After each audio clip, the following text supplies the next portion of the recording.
Hi, and welcome back to the channel. I'm Kizz, and you're watching my weight loss chronicle where I'm trying to go from Jabba to Leia in a very healthy, sustainable manner.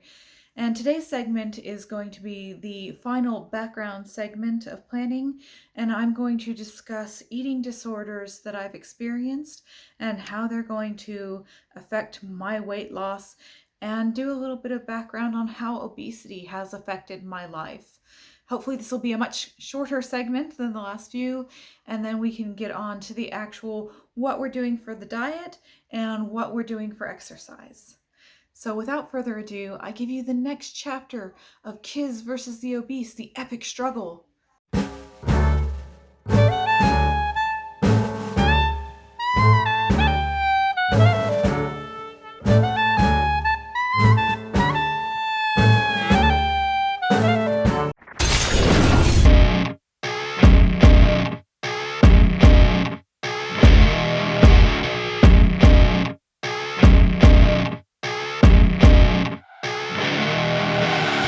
I see her rolling up, Uber black Cadillac, high heel boots and a sexy body full of tats. Baby's bad, oh baby's hella bad. After her there ain't no coming back. Wanna take a run at that. I think she's feeling me, turn it up a few degrees. My imagination of her body gets the best of me. Oh gosh, she's such a tease, beating lips, bruised knees. I'm addicted to her, need her touching me, cause she got a bad little waist. And we tearing down this place, off the liquor that we chase. Hi, and welcome back. I hope you enjoyed that chapter of Kizz versus the Obese and that epic struggle. If you're not sure what the obese represents in this story, obviously it's obesity, which is what this is all about because I am in the obese category. The obese for me, or obesity, isn't just a state of being overweight or grossly overweight or having a BMI. It represents the entirety of the concept for me. So that's how it's affected my life. The societal pressure we feel to be thin and look like Twiggy from the 70s, or the really drug out look from the late 90s when I was growing up.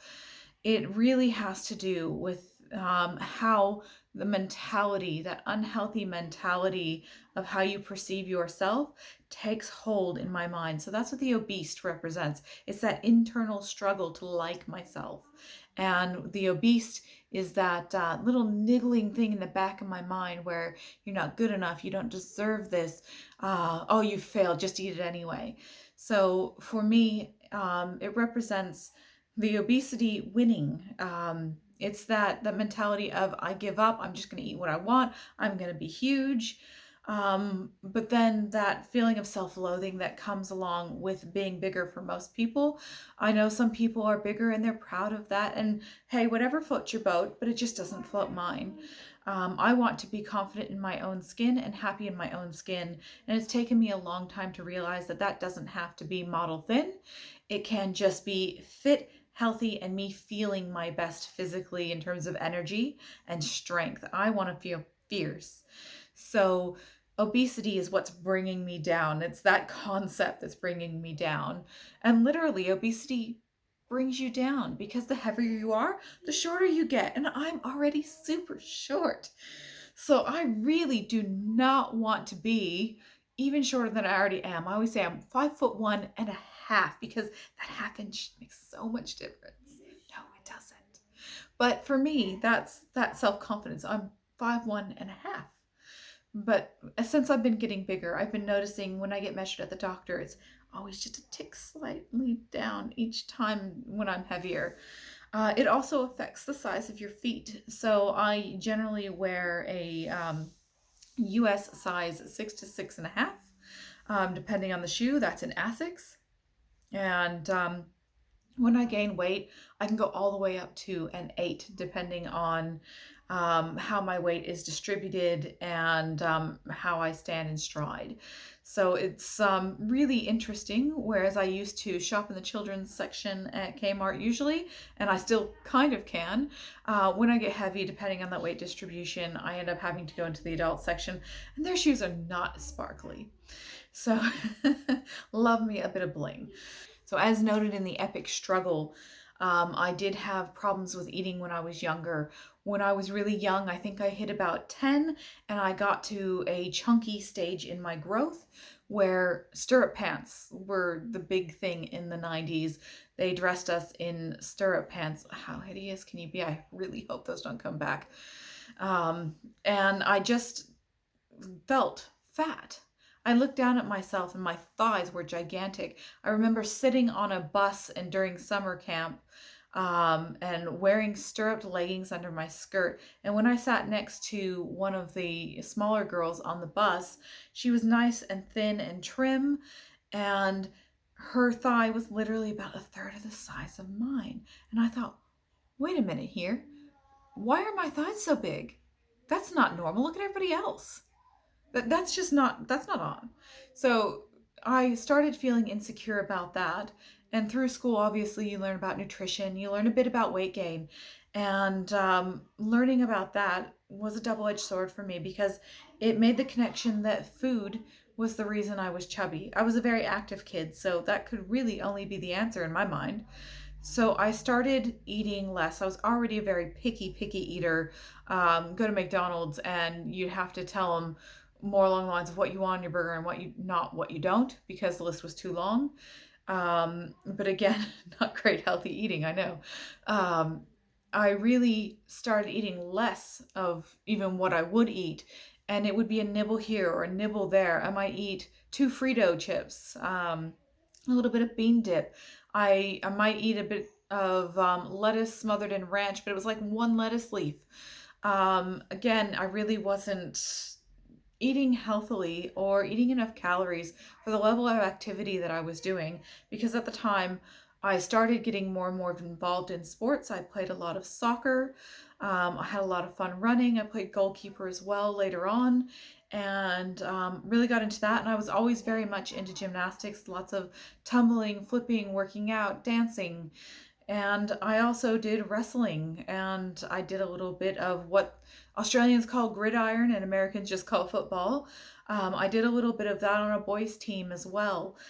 So I was really a physically active kid, and I just wasn't eating enough. And so whilst I looked really toned and really thin, and I had great abs at about 14, I still felt like I was never going to be able to eat in the amounts I ever want to eat again.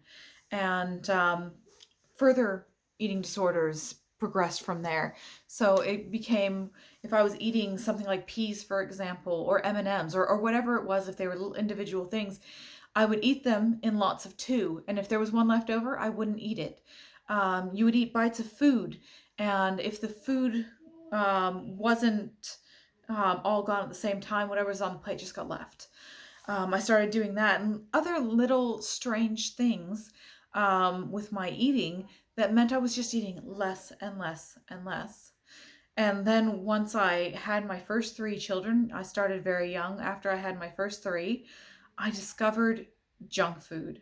Holy crap, did I discover junk food. We didn't eat out a lot, which was probably why I didn't get huge. But any type of junk food you could get your hands on was good enough for me at the time. I really didn't like vegetables. Again, I've discussed that vegetables were different between the US and Australia. And in the US, they just didn't have any flavor and they were gigantic. So I had zero interest in that. I did like some meats, but I really wasn't keen on most meats unless it was smothered in something like ketchup or tomato sauce, as Australians call it here. It's a little bit less sweet over here. And I really just developed these eating habits where if it was put in front of me, I would eat it. I would still have my little idiosyncrasies where I would eat one bite of each thing, and if stuff was left over, it would be there, but it was all the wrong things. And because I had had 3 kids in such a short span of time, my metabolism was kind of like, what the heck's going on, guys? Why are you feeding me this? I'm supposed to do what with this now? Oh yeah, store it. So I started getting fatter and fatter and fatter, and it didn't happen overnight. My metabolism, I'll give it credit, it did its best with what it was being fed, but it was being fed crap. And I slowly over time went from my nice 65 to 70 kilos after having my 3rd, and all the way up to that 114 kilos. So yes, obesity has also affected my life in other ways. It affects what kind of exercise I can do. There's a reason I started weightlifting, and it was because I got too heavy to run. I actually had an injury in my foot a couple of years back, right before I went on Optifast in 2020. And it was because I was trying to lose weight by doing cardio. And by cardio, I mean I was running 5 kilometers a day, and right around that 30-minute point, whilst I was over 100 kilos.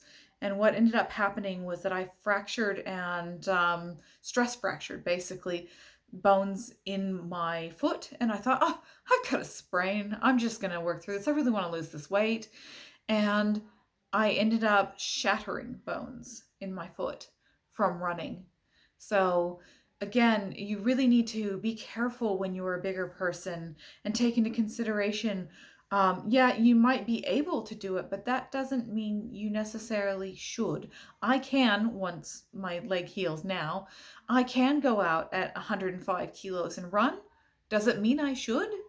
No, definitely not. And that was a hard experience for me to be really well on that, weight loss journey. You're really gung ho into that cardio. You're really enjoying it, and then have to come off for nearly 6 months because you can hardly walk. So if you're going to embark on any sort of weight loss journey and you are a bigger person, and when I say a bigger person, I mean anything over about 180 to 190 pounds, or anything over 90 kilos, I definitely would just recommend that you either talk to a professional about it, or just consider what that's going to do to your joints, to your bones, to your ligaments, and what the impact is going to be on your weight loss journey overall, if you continue it. So that's how the obese kind of took hold of me. And now it's a daily struggle with the obese, which is that concept of self-loathing, because I am bigger at the moment. It's a lot of talking about, internally talking about whether I'm good enough to buy myself a new dress, whether I'm good enough to buy those shoes, because I've been eating crap. I don't deserve that. So it's going to be interesting, and it's going to tie into my rewards segments, because you don't want to make rewards food related necessarily, but you also don't want to withhold something from yourself as a form of punishment until you reach this milestone. Then you'll get it. You want that to be something you wouldn't ordinarily get, something that's a little bit special. So maybe an experience rather than buying yourself something physical, something that's special. You'd be like, oh, that'll be so great. When I get under 80 kilos, I can go horseback riding, because they have a weight limit on horseback riding. So that's a realistic sort of reward. And so you really need to be careful, and I'm really going to need to be careful about my internal dialogue and how I'm going to perceive my rewards. Is it withholding because I've been naughty, or is it going to be, this is a reward, a genuine reward, because you've done so well? And for me, that's going to be a fine line, because that inner voice, that voice of the obese, is really in my head telling me you're not good enough, you're never going to be good enough. Even when you're fit, you're not going to be skinny like everybody else. And it's that constant struggle internally, with just trying to like yourself, be happy with who you are. I'm happy with my intellect. I'm happy with my relationships around me. I'm happy with my situation in life for the most part. But this is really eating me up. So I'm going to do something about it. So rather than sit here and trying to dwell on, oh, I screwed up, I cannot believe I've gained that weight back so many times, I am instead going to shift my gear from needing to lose this weight to, I need to get healthy. So yes, the weight loss needs to go to get healthy. That makes sense, because you're not going to be healthy, no matter if you're proud of being a bigger person. You're not going to be healthy when you're in the obese category. The only exceptions might be if you're a weightlifter and you've got these muscles like Arnold Schwarzenegger, and you're gonna be big, and they might throw you into the obese category. That might be a little bit different. But for someone who's just your everyday Joe, or Joanne in this case, you're just really going to want to be kind to yourself and look at it as you're fixing it. But you're fixing it the right way this time. And that's what I'm doing. I'm fixing it the right way this time. And that's the whole point of this channel, is to help keep me accountable, and so that it's something I can watch and reflect and say, oh yeah, I said I would not dwell, and I would go and do something about it and do it the right way. It's a reminder for me as much as it is for my audience. So I hope you keep that in mind if you're going to go on a weight loss journey. And that'll be it for my segment today. If you liked the content and you like the message I'm putting forth and the considerations, please give this video a like and subscribe if you want to see more.